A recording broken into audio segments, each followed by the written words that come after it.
So, what do you think is the church's role in addressing mental health struggles?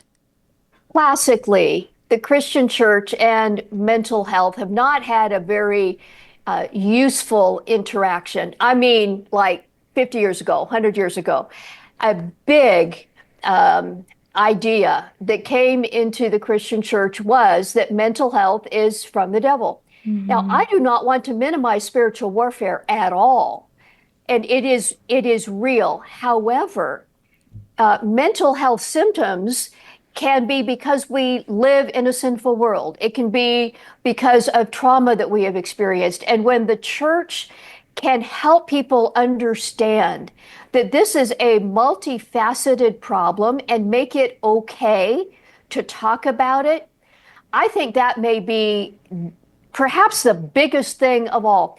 I know that one of your passions is okay, we need to talk about porn and such issues in the church. Well, we need to talk about mental health and such issues Hmm. in the church.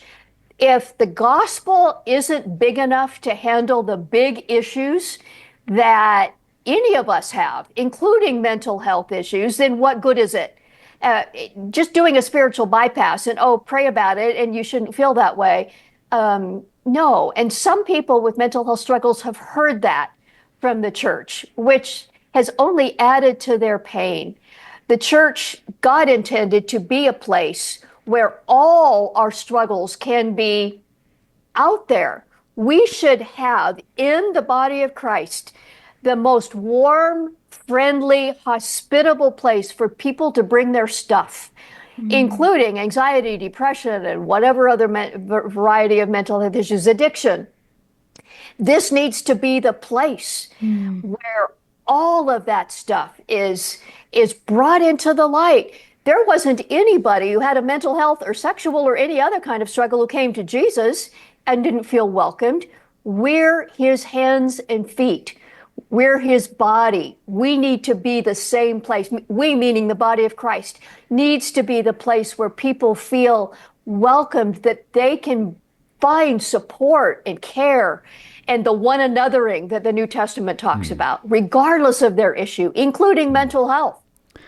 Amen to that. The church Hmm. could and should be the safe place where we can have these conversations, where we can bring our challenges, our dysfunctions, our journey into the light and not be on it alone, and find that others are walking that same road while we look to Christ and we pray and have faith and do some really hard work. And I think that's what you're alluding to, is that too often in the church we want to put things in an either or category. That's either sin or righteousness. It's either of God or of the devil.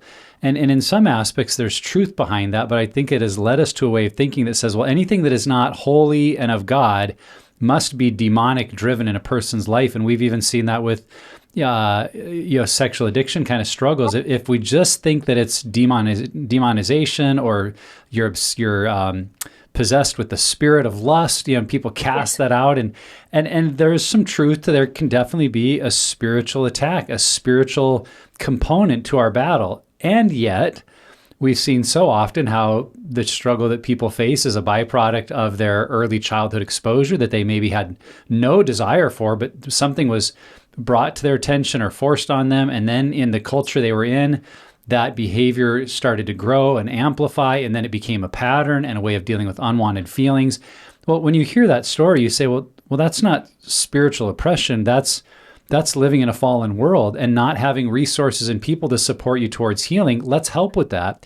And I think mental health in so many ways falls into that category of, can there be spiritual oppression or some kind of issue there? Well, absolutely.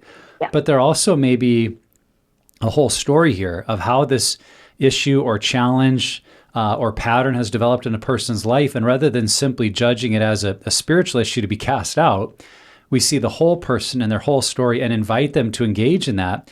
Where I think what we're really starting to talk about then is what we would call, in kind of fancy church language, sanctification.